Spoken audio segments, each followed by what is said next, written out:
مجلس عمل بنی، ہم نے خاموشی اختیار کی۔ نوجوانوں نے کہا ہمارا راستہ کون سا ہوگا؟ میں نے کہا ہمارا راستہ صحابہ والا ہوگا۔ ہمیں کہا ہم آرام سے بیٹھے ہوئے تھے، اپنے گھروں میں تھے، کسی کو کچھ نہیں کہہ رہے تھے، کسی پہ کوئی تبصرہ ہم نہیں کر رہے تھے۔ ہمیں کہا گیا کہ آرام کے ساتھ اپنے گھروں میں بیٹھ جاؤ، آرام کے ساتھ، اور یہ نکل کر کے آ گئے۔ مولانا صاحب یہ آرام سے بیٹھے ہوئے تھے، آپ نے کہا یہ نکل کر کے آ گئے، ہزاروں کی تعداد میں نکل کر کے آئے۔ یہ ہنگو میں میرے ساتھ تھے، مانچرا میں میرے ساتھ تھے، پٹگرام میں میرے ساتھ تھے، ایبٹآباد میں میرے ساتھ تھے، مری میں میرے ساتھ تھے، خیرپور میں میرے ساتھ رہیں گے۔ کچھ علماء کرام یہاں اپنے بیانات میں کہہ رہے ہیں کہ مجلس عمل کے امیدوار کو ووٹ دو، اگرچہ وہ شیعہ ہو، اس کو اسلام سمجھ کر کے ووٹ دو۔ آپ مجھے بتلاؤ، آپ اسلام سمجھ کر کے شیعہ کو ووٹ دے لیں گے؟ جو یہ کہے کہ شیعہ کو ووٹ دینا اسلام کو ووٹ دینا ہے، پیچھے سے پورے مجمع سے آواز آنی چاہیے، دو گے؟ جو یہ کہے ان کو ووٹ دینا اسلام کو ووٹ دینا ہے، وہ اسلام کے نمائندے کہلانے کے حقدار ہیں؟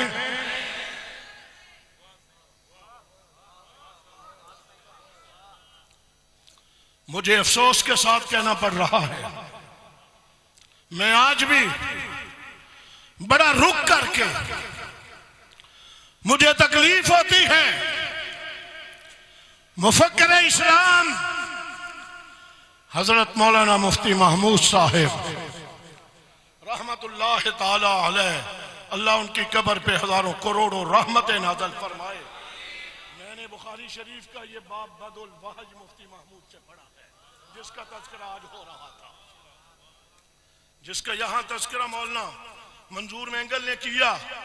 بخاری شریف کا وہ باب بد الوحج جو ہے، وہ میں نے جامعہ قاسم العلوم ملتان میں مفکر اسلام حضرت مولانا مفتی محمود صاحب سے پڑھا ہوا ہے۔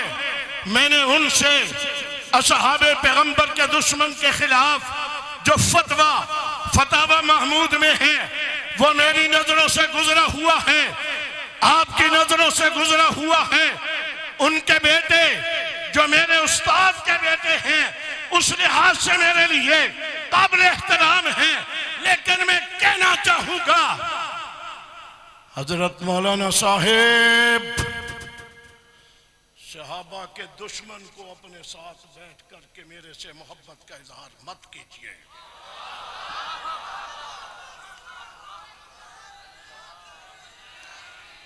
میں اس محبت کو جو صدیق و عمر عثمان و علی سے محبت نہیں کرتا، مولانا صاحب وہ آپ سے اور مجھ سے محبت نہیں کر سکتا۔ ہم صحابہ سے بڑے نہیں بن سکتے، نہیں ہیں، نہیں ہیں، نہیں ہیں۔ ہم ان سے بڑے نہیں بن سکتے جنہیں ان کا احترام، ان کی عزت کا پاس نہیں ہے، وہ میرا اور آپ کا احترام بھی نہیں کر سکتے۔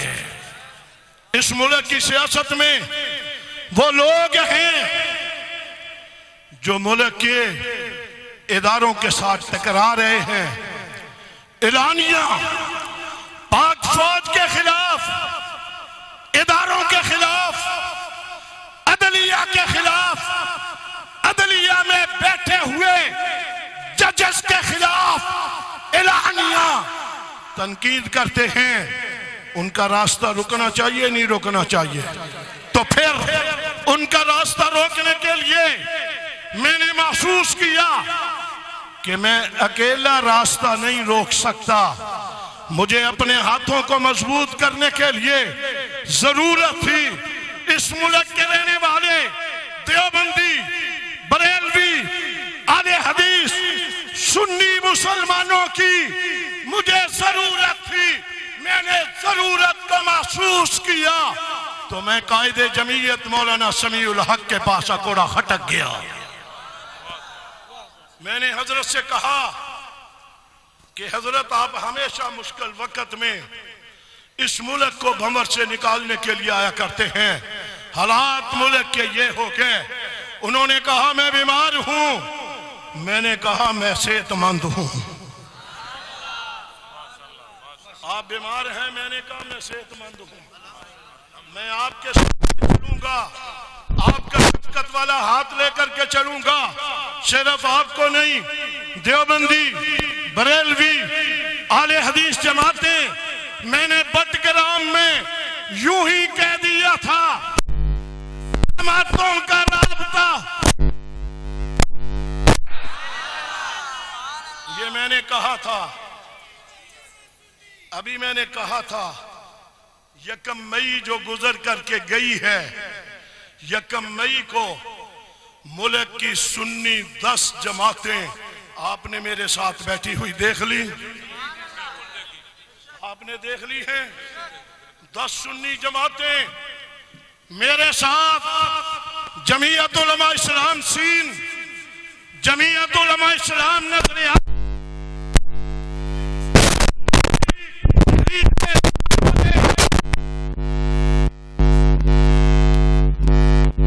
پاکستان، جمعیت اہل حدیث، انصار الامہ، بریلوی مسلک کے پیر و مرشد صاحبزادہ فیاض الحسن صاحب، 10 جماعتوں پہ تلک عشرۃ کاملہ، ہم 10 جماعتیں اکٹھے ہو چکے ہیں۔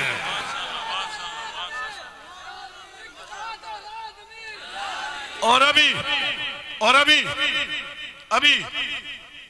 میں آپ کی مجھے دعاؤں کی ضرورت ہوگی، دعاؤں کی قبولیت کا وقت ہے، آپ نے ابھی دعائیں کرنا ہوگی، 10 جماعتیں نہیں، میں انشاءاللہ العزیز اس اتحاد میں ملک کی اور بھی سنی جماعتوں کو دعوت دے کر کے ملک کا ایک تاریخ ساز اتحاد بنانے والا ہوں۔